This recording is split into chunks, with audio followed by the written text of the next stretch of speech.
And you did 3 years later. Yeah. A grudge match. You win 6-5. That was an epic final, you know, and the biggest advantage of that was that football is the main sport everywhere in the world.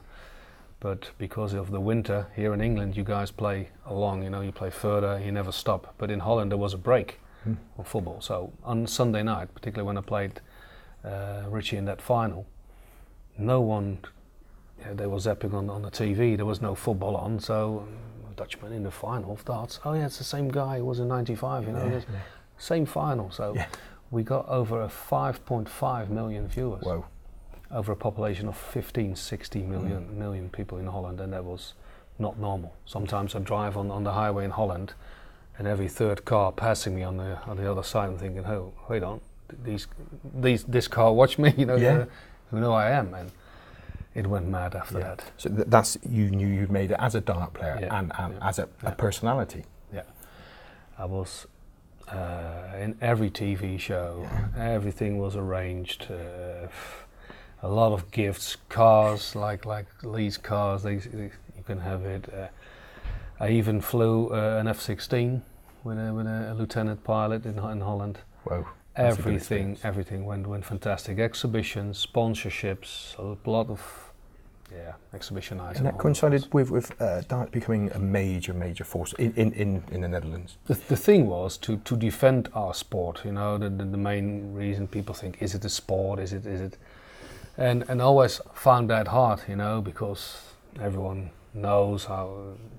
Do you have to be mentally fit, or do you guys work out in the gym?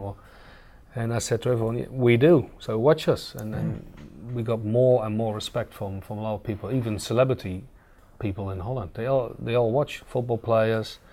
At that time, you know, Dennis Bergkamp. I met Dennis Bergkamp on the golf course. I shook his hand. I said, Dennis, I got a lot of respect for you. And he said, well, I got a lot of respect for you as well.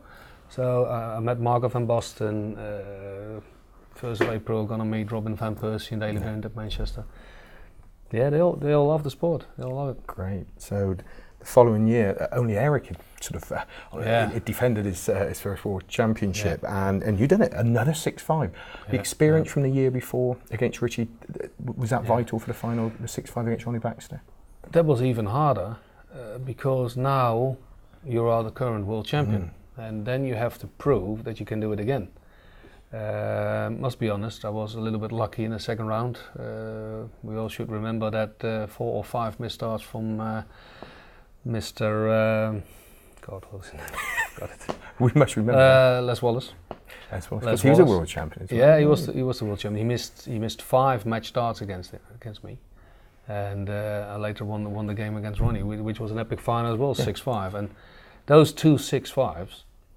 Make me one of the most popular players of all time in Holland. They like to see the battles, the public watching it. And of course, a few years later, now 2003, you land World Championship number 3 against Richie David. That was a little bit easier, shall we say. I'm not saying a World Championship is easy, but... In my mind, I was getting better, you know. I was more aware of what I could do on the board. The first 2, 3, 4 years, you know, I'm thinking, can I do this, can I do this? The years from 2001, say, to 2005 to 2006, I was aware of my, what I was domination on the board, and I played so good darts. But don't forget, when in that time, you know, we only had 2, 3 big tournaments a year. So you could have a long way focus on the World Championship, on the big one. Even after that, I always do well in the World Championship. I really rare have first round losers or second round losers. Always come top 8, top 4, finals, because that's what the World Championship means to me. You know, even last year, semi-final again. I had a good run, but it's the best thing to win.